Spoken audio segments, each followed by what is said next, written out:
assassinato, corrupção, incesto, orgias.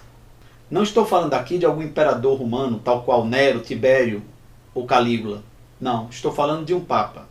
Esse papa veio da família Borgia. Os Borgias, aliás, foram das famílias mais poderosas da história da igreja. Tiveram cardeais, imperador, assim como nada mais nada menos que 3 papas. O Papa Calixto III, durante os anos de 1455 a 1458, o Papa Alexandre VI, durante os anos de 1492 a 1503, e o Papa Inocêncio X, de 1644 a 1655. Um desses papas ficou na história. Trata-se de Rodrigo Borgia, que escolheu o nome de Alexandre VI. Pessoa extremamente inteligente e um exímio orador.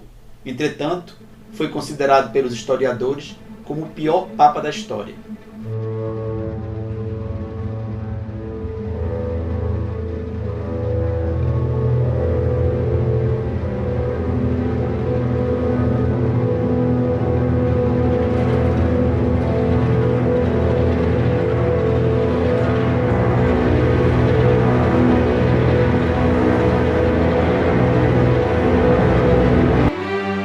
Rodrigo Borgia sagrou-se Papa em agosto de 1492, numa eleição marcada por corrupção e compra de votos.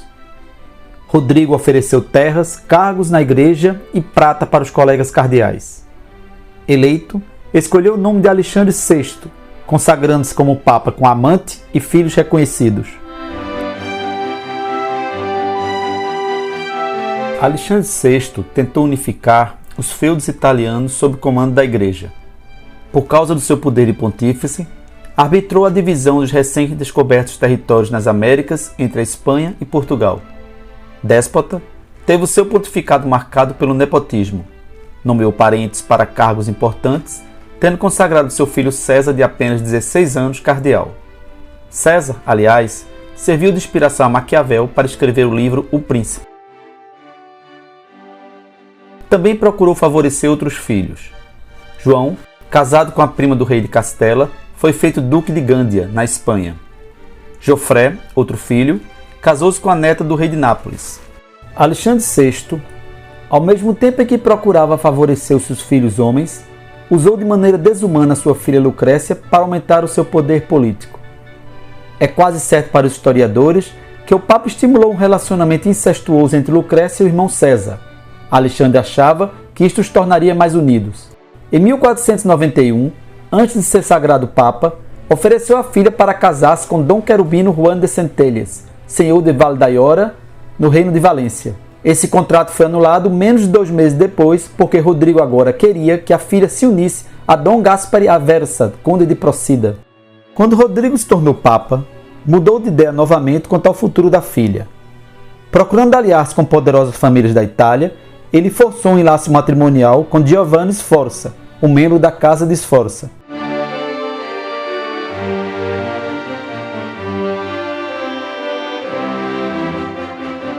Nesta época, Lucrécia tinha apenas 13 anos. O casamento não se consumou de imediato, pois a noiva era considerada muito jovem. Durante os 2 anos que separaram o casamento da consumação, marido e mulher ficaram totalmente afastados. Alexandre VI, vendo que os Sforza passaram a ser não interessantes, não ser mais tão importantes, resolveu simplesmente acabar com o casamento. E para isso, ele tomou a decisão mais simples no ver dele, que era qual? Matar Giovanni. Sabendo do plano de seu pai, Lucrécia avisou a Giovanni que fugiu.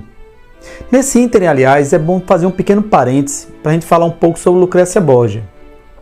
Em minha concepção, Lucrécia, ela foi muito injustiçada pela história. Há uma visão de que ela seria uma mulher vil, uma mulher fria, uma assassina de maridos, o que não é verdade. Na verdade, Lucrécia está mais para ser vítima do que vilã. Alexandre VI, ao não conseguir matar Giovanni, resolveu conversar com o tio dele, Ascânio Sforza, para tentar convencer o sobrinho a aceitar a anulação do casamento. Giovanni, entretanto, recusou e acusou Lucrécia de incesto paterno e fraterno. O Papa afirmou que o casamento de sua filha não tinha sido consumado e foi, portanto, inválido. Em seguida, começou um longo processo para permitir a anulação do casamento, Em dezembro de 1494, 2 membros da Cúria confirmaram que Lucrécia ainda era virgem. A Giovanni foi oferecido um dote em troca de sua cooperação. Isto fez assinar, um tanto a contragosto, confissão de impotência. Que mico, hein? Já imaginaram a vergonha de um nobre assinar uma confissão de impotência?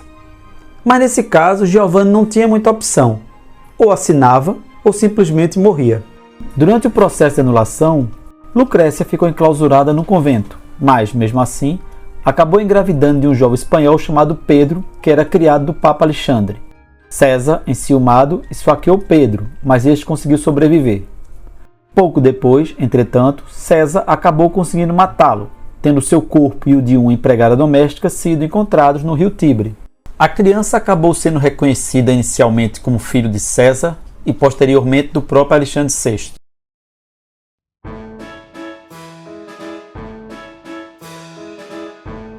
A maternidade de Lucrécia nunca foi divulgada.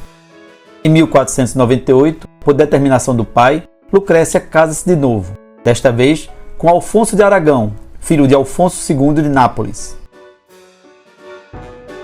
Acontece que no ano seguinte, a aliança do Papa com o rei francês Luís XII esfriou as relações com Nápoles e César organizou um atentado contra o marido de Lucrécia. Alfonso foi brutalmente espancado por 5 pessoas. Quando estava se recuperando, viu César em visita à sua esposa passeando pelo jardim. Tentou matá-lo com uma flechada, mas, para o seu azar, errou. A guarda pessoal de César subiu até seu quarto e o espancou até a morte. Após ficar viúva, fala-se que Lucrécia entregou-se a orgias que ficaram famosas em Roma. Alguns historiadores dizem que acabou tendo filho do seu pai.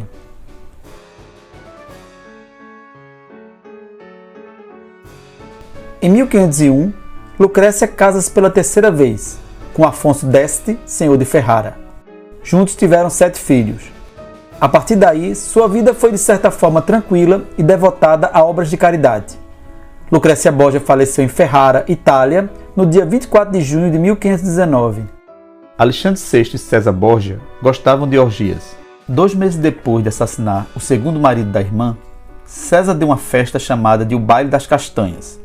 Neste evento, houve uma espécie de competição para ver qual candidato conseguia copular com mais prostitutas. Da competição em si, nem César nem o Papa participaram, ficaram apenas observando. Uma das práticas de Alexandre VI era a venda de cargos na igreja. Mas não ficava por aí. O Papa gostava também de vender favores divinos e bens espirituais. Isto fez com que o cardeal Della Rovere o acusasse de tal prática e convencesse o rei da França, Carlos VIII, a depor o Papa. Mas Alexandre era tudo menos burro e rapidamente virou o jogo. Ao permitir a passagem do exército francês pelos seus territórios, conseguiu o apoio do rei da França.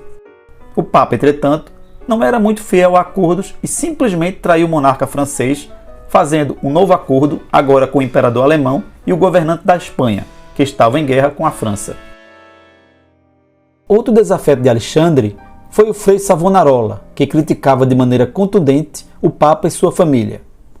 Resultado, Savonarola sofreu a sentença de excomunhão. Mesmo depois da excomunhão, o frei continuou a pregar e a atacar o Papa.